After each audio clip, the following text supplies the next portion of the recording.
Philippe Sorel est notre invité ce matin. Philippe Sorel, bonjour. Bonjour. Vous ne connaissez peut-être pas Philippe Sorel, si vous n'habitez pas Montpellier, la région, le Languedoc-Roussillon. Philippe Sorel est maire de Montpellier, donc 8e ville de France. Un personnage atypique dans le monde politique, vous allez comprendre pourquoi. Nous allons voir Philippe Sorel, vous avez 57 ans.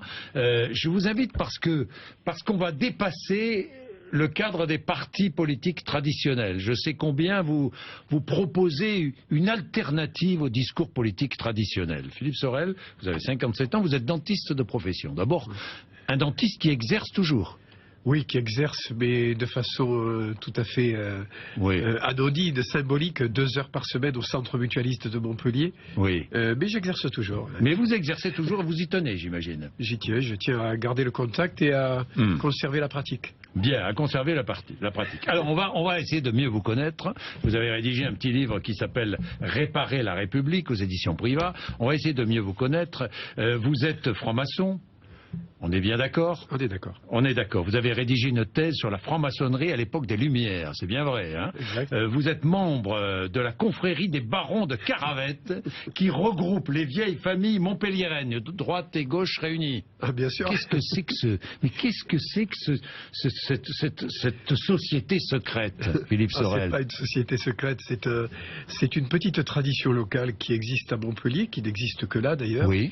et qui fait revivre un peu l'histoire de Montpellier au travers de ses consuls, parce que Montpellier est une ville consulaire, c'est-à-dire c'est une ville qui a vu ses consuls élus.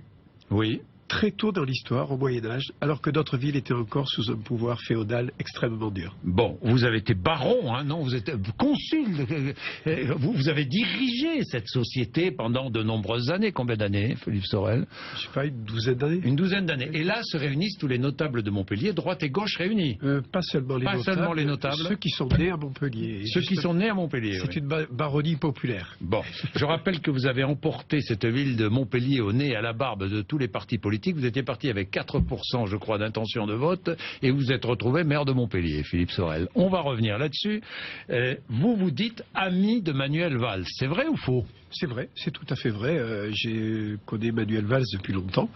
Oui. J'étais dans les premiers autour de lui que lorsqu'il était maire d'Évry. Et même si nos trajectoires politiques ne sont pas tout à fait semblables, je garde avec lui une amitié personnelle. Pas tout à fait semblable parce que vous avez été exclu du PS en 2013. En 2014, oui, lorsque pardon. je me suis présenté à la ville de Montpellier, n'ayant pas voulu me présenter aux élections internes du Parti Socialiste, qui étaient jouées d'avance par le truchement de toute une série de méthodes avec cartes que je condamne. Que vous condamnez. Manuel Valls, vous l'avez toujours au téléphone, vous le voyez régulièrement, vous le rencontrez ? J'ai de bonnes relations avec Manuel Valls depuis toujours. Depuis toujours. Voilà. Mais dans le cadre privé, dans le cadre amical. Rien n'assombrit ces relations, Philippe Sorel. Rien du tout. Rien. Même pas votre candidature à la présidence de cette future grande région, Midi-Pyrénées, Languedoc-Roussillon, ou Languedoc-Roussillon, Midi-Pyrénées, comme on voudra. Ça, c'est le domaine politique. Dans le domaine personnel, rien de la Mais le domaine politique, ça assombrit vos relations quand même, parce qu'il n'est pas très content, c'est vrai ou pas ? Je ne lui ai pas posé la question. Non, mais si vous la lui posiez. Il faudrait qu'il me réponde. Pourquoi ? Il ne vous répond plus du coup ? Mais si, on est en relation, j'ai pas de souci avec Manuel Valls, mais sur le plan personnel, après la politique, vous savez ce que c'est, chacun a sa voix. Il paraît qu'il vous a proposé d'être secrétaire d'État, ou député, ou sénateur, non ? Non, très honnêtement, non. Je n'ai pas eu ces propositions-là, mais d'ailleurs je les aurais refusées. Donc. Bon, est-ce que vous êtes toujours candidat à la présidence de la future région, de cette future grande région qui sera la 3e région de France et même la 2e en termes économiques à égalité avec Rhône-Alpes? Oui, bien sûr, à condition que j'arrive à constituer les listes qui doivent être fabriquées sur les 13 départements de la grande région. C'est-à-dire qu'aujourd'hui, vous n'y arrivez pas ? Aujourd'hui, je ne l'ai pas terminé. J'ai commencé, mais je ne l'ai pas terminé. J'ai déjà présenté une tête de liste dans le Tarn, Pierre Verdier, maire de Rabastens. Et puis je vais présenter une autre tête de liste cette semaine, une autre la semaine prochaine. Une autre où ? Je ne peux pas le dire encore. Comment non, vous n'êtes pas venu ici pour ne rien dire. En Midi-Pyrénées. À Midi-Pyrénées, à Toulouse, région toulousaine ? Pas dans la région toulousaine. Est-il vrai qu'un maire de l'agglomération de Toulouse va venir vous rejoindre ? Il y en a plusieurs qui m'ont contacté, oui, bien sûr. J'ai de bonnes relations avec eux. Mais aujourd'hui, je me suis donné jusqu'au 20 septembre pour constituer et présenter chacune des 13 têtes de liste. Et du 20 septembre au 30 octobre, nous constituerons les listes, si nous le pouvons, pour les 13 départements. Mais vous êtes prêt à aller au bout? Bien sûr. Vous êtes prêt à aller au bout? Ben oui. Même si vous faites perdre le PS, même attendez. si vous favorisez l'élection du Front National, vous êtes prêt à aller au bout? Attendez, il ne faut pas voir les choses comme ça. Lorsque j'ai été interpellé par le Premier ministre à Matignon, avec Martin Malvy, avec Damien Larry, avec Madame Delga, on m'a demandé de faire l'union de la gauche. Mais moi, je ne suis pas un parti politique. L'union de la gauche, il faut d'abord en parler aux Verts, au PRG, au Front de gauche, au PC et à tous les partis de gauche. Moi, je ne suis pas un parti. Oui. Même si je suis divers gauche. Vous êtes quoi? Vous êtes qui? Vous êtes seul? Avec les citoyens. Avec les citoyens. Voilà. Vous représentez les citoyens? Ceux qui m'ont élu et ceux qui participent au projet et ceux qui le soutiennent. On me disait la même chose à Montpellier lorsque j'ai été candidat. On m'a dit, mais Sorel est seul. Sorel est seul, mais 30 000 Montpelliérains ont voté pour lui. Je ne suis pas si seul que ça. Oui, mais Philippe Sorel, aujourd'hui, vous êtes dans tous les cas seul dans la région, hein, puisque aucun grand leader ne vous a rejoint. Aucun grand leader, moi j'aime pas trop ça, mais enfin, aucun homme politique d'importance régionale ne vous a rejoint. Aucun. Bah, écoutez, dans la région, moi ce que je vois, c'est qu'il y a des maires, il y a des conseillers départementaux, il y a beaucoup de citoyens de la société civile, beaucoup de forces économiques qui me rejoignent, qui soutiennent ma façon de faire de la politique, qui est une façon un peu nouvelle. Alors justement, je vais revenir sur la région, la future grande région, mais votre façon de faire de la politique. Vous voulez que le citoyen devienne coproducteur, je dis bien coproducteur de la décision. Ça veut dire quoi concrètement? Ben, c'est ce que classiquement les partis politiques appellent la démocratie participative. Oui. D'une part. Et d'autre part, intégrer des citoyens aux sphères de décision. C'est ce que nous avons fait à Montpellier, puisque dans la majorité municipale, nous sommes seulement 2 élus. Max Lévita, premier adjoint, et moi-même. Oui. Tous les autres, qui composent les 45 sièges, sont des hommes et des femmes qui n'avaient aucune relation avec la politique. Mais qui sont élus aujourd'hui. Et qui sont élus aujourd'hui, ce sont des citoyens de la société civile qui se sont engagés et qui ont été élus et qui sont à leur poste aussi bons que ceux qui avaient 20 ans d'expérience dans les partis politiques. Oui. Et ils ont même plus de passion, je trouve, vous voyez. Et donc, je suis en train de proposer ce schéma qui a marché à Montpellier, qui a marché pour la construction de la métropole de Montpellier, qui, je le rappelle, est la seule métropole avec Brest qui a été construite de façon démocratique, non pas par le fait de la loi, et qui a été confirmée aux élections départementales, où 8 conseillers départementaux que j'ai présentés sur 10 ont été élus. Le territoire régional est un nouveau théâtre sur lequel cette façon de faire de la politique, mais là c'est différent, parce que là c'est complètement différent, parce que là vous ne vous appuyez que sur des élus. Non. Pour constituer votre liste, par exemple, vous êtes obligé de vous appuyer sur des élus. Sur quelques élus, mais pas seulement sur des élus. Et les élus que je choisis et qui viennent avec moi, ce sont des maires. C'est-à-dire ceux qui constituent ce que j'appelle moi la République d'en bas, c'est-à-dire la République des communes. Oui. J'essaie de reprendre un peu la République par son fondement, par l'endroit où elle tient le mieux, où elle est le plus impliquée dans le tissu social, c'est-à-dire les maires qui sont légitimes parce qu'ils ont été élus par les citoyens, et les citoyens parce qu'en République ils ont droit à la parole. Et les listes seront composées uniquement, si j'arrive jusqu'au bout, de maires et de citoyens. C'est une nouveauté, ça. Vous ressemblez un peu à votre maître, Georges Frêche. Pas tout à fait. Pas tout à fait. J'ai pour Georges Frêche un grand respect. C'est lui qui m'a donné ma chance en politique. Et là-dessus, chaque fois que j'ai l'occasion de le dire, je le dis et j'en suis fier parce que c'est pas tous les jours qu'on peut avoir une chance en politique. Il y a beaucoup de... Lui n'hésitait pas à parler au Front National, à parler à tout le monde. Pourquoi pas d'ailleurs, hein? La différence avec Georges Frêche, quelle est la différence? C'est que Georges Frêche s'est appuyé sur, que ce soit sur Montpellier, sur la région, sur le département, sur le Parti socialiste et ses instances, même s'il avait pari contre. Moi, j'ai battu tout le monde. Les Verts, le Parti socialiste, l'UDI, l'UMP et le Front National. Donc, moi, c'est une démarche qui est totalement en dehors de toute composition politique. Ouais. Lorsque nous regardons et nous observons le conseil municipal de Montpellier, on s'aperçoit que les 45 élus de la majorité que j'ai l'honneur de présider forment cette majorité et que dans l'opposition existent tous les partis de gauche à droite. Vous dites on peut faire de la politique sans être membre de la politique à haut niveau, sans être membre d'un parti politique. Tout à fait. C'est ce que vous voulez prouver Absolument. au niveau régional, si j'ai bien compris. Absolument. Je l'ai fait au niveau municipal pour la première fois dans une grande ville, Montpellier, 8e ville de France. Oui. Je l'ai utilisé, cette position en dehors des partis, pour construire une métropole et un pôle métropolitain que j'ai appelé le Parlement des territoires, qui regroupe 52 communautés de communes sur 6 départements, et puis au départemental, où ça a fonctionné. On dit que vous exercez un pouvoir très personnel, que vous êtes autoritaire, que vous négligez un peu votre ville, justement, en voulant conquérir d'autres territoires. Si je suis candidat aux élections régionales, c'est parce que, avant tout, je suis fermement favorable à ce que j'appelle l'équité territoriale. Si on regarde ce qui se passe en région, dans la région composée aujourd'hui de Midi-Pyrénées et de Languedoc-Roussillon. Toulouse et Montpellier. Je m'aperçois que Toulouse a été désignée par le gouvernement comme capitale régionale.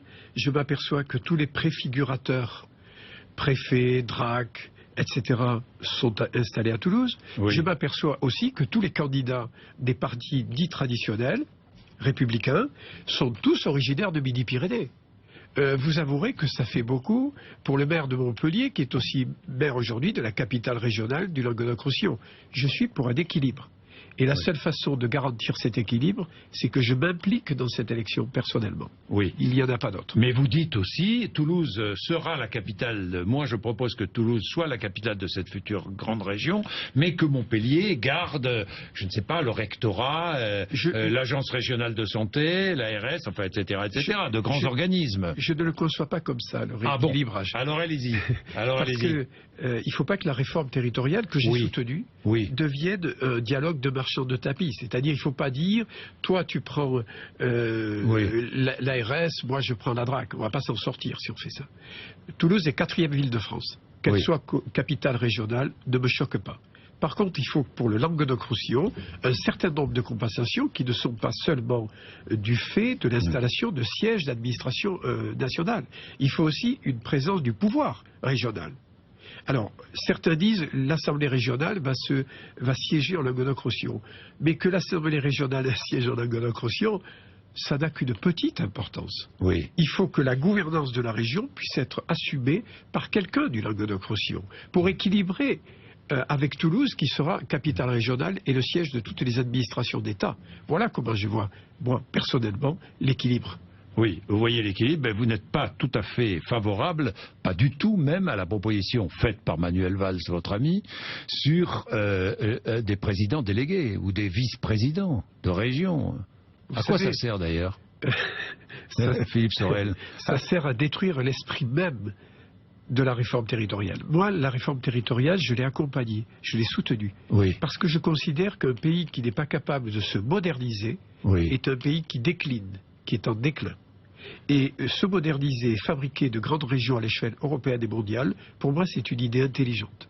D'ailleurs, pour le Languedoc-Roussillon Midi-Pyrénées, cela reprend l'ancien périmètre du comté de Toulouse, qui existait au Moyen-Âge. Donc pour nous, c'est très cohérent, au niveau de la culture et des structures qui s'y trouvent. Seulement, voilà, si on dit à cette grande région, vous avez un président issu donc de Midi-Pyrénées, puisque c'est ça l'esprit, et puis un vice-président délégué issu de Languedoc-Roussillon, on continue à diviser en deux le territoire. C'est une mauvaise idée, cette idée c'est pas une idée de vice-président partout, d'ailleurs dans toutes les régions, les futures grandes régions. C'est pas une idée qui, pour moi, sert l'unité du territoire. Oui. Voilà. Et donc, à ce titre, je trouve qu'elle est très mauvaise. En plus, elle sert ici et là à récompenser quelques amis. Ce que je ne comprends pas, c'est comment vous allez faire, Philippe Sorel. Tous les partis sont contre vous. J'ai vu les déclarations de Carole Delga, qui va conduire la liste socialiste, de Dominique Régnier, qui conduit la liste des Républicains, de Louis Alliot, qui conduit la liste du Front National. J'ai vu j'ai vu Philippe Sorel, mais non, mais bon, de toute façon, il est à 8-9% ou 10% dans les sondages. C'est déjà pas mal pour un seul homme. Oui. Mais qu'est-ce que vous ferez? Vous allez vous maintenir? Vous allez vous désister? Qu'est-ce que vous allez faire? C'est tout simple. Si j'ai la possibilité de me maintenir au deuxième tour, je le ferai. La seule condition que je mets à mon maintien, c'est qu'il n'y ait pas de danger du Front National. S'il y a le danger du Front National, je discuterai. Mais sinon, je ne discuterai Discuter, pas. ça veut dire quoi? Ça veut dire vous désister pour une liste? Non. Ça veut dire passer des accords programmatiques avec les partis. Vous êtes prêt à en fonction des discuter avec résultats. tous les partis, quel que soit le parti? Je suis prêt à discuter. Avec les Républicains aussi, ou avec... Ça ne me gêne pas de discuter avec les Républicains, mais ma famille politique, c'est davantage le Parti Vous êtes un socialiste. homme de gauche? Oui, c'est davantage... De gauche... D'une autre gauche. Tendance Jean Jaurès, pas Cambadélis. Oui. Ah oui, d'accord, oui, si j'ai bien compris. Tendance Podemos, un peu. Podemos dans l'esprit, pas dans la méthode, parce que Oui. nous n'avons pas la même histoire avec l'Espagne, avec Barcelone. Ceci dit, lorsque... Enfin, sur la table de votre bureau, il y a un manifeste de Podemos, c'est vrai. Oui, lorsque Podemos dit l'État est peu à peu amoindri par les partis politiques qui confisquent sa souveraineté, Oui. je partage. Oui. Lorsque Podemos dit nous avons rencontré avec un autre discours un peuple éveillé, je partage. Et il y a beaucoup de choses que je partage dans Podemos. Et qu'est-ce que vous ne partagez pas? Nous n'avons pas la même histoire. Nous ne venons pas des...